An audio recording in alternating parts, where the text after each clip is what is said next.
I've been on the hunt for vintage fur for a couple of months now. And here are some things that I've learned that I want to share. I started out primarily searching online. So that's my first tip, is to actually go and try things on in person.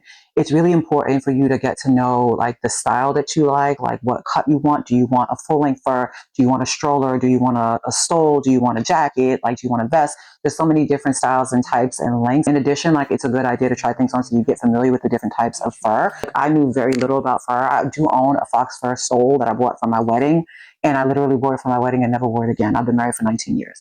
There's fox, there's mink, there's beaver, there's raccoon, there's chinchilla, there's seal, there's all these different types of furs. And I think it's a good idea to kind of go out there and try it on and see what actually works for you. Tip number 2, there's no standard sizing. So a lot of these vintage furs were made custom for the original owner. So it's important that you know your own measurements. Most important, I think, is like the pit to pit measurement. So it goes from armpit to armpit, just across like the front of your chest. And to get an idea of like the full chest measurement, you just like double it.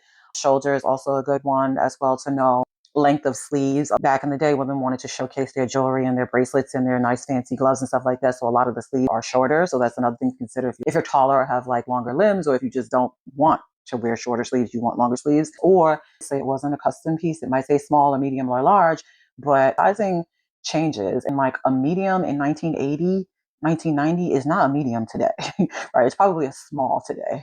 So it's not just like your bust size. Like 36-inch fur coat is going to be meant for someone that is like an extra small or small. Whereas like in normal clothing, 36 inches is probably a medium. I add at least 4 inches to my bust size as like the minimum. That accounts for like the fluff of the fur. If I want like, a little bit of room to wear clothes under it, or if I want it to fit a little bit oversized. And tip number 3, which is the most important, is care and damage.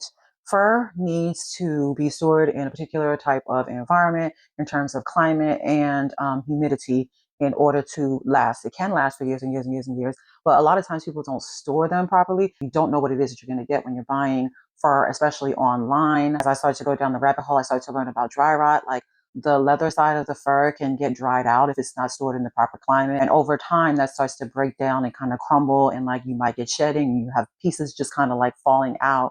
And that is not fixable. It should be supple. For me, I just think of like suede, because that's literally what it is. It's like the suede side of leather versus if it's like yellowy or like crumbling. So those are my tips on shopping for vintage fur.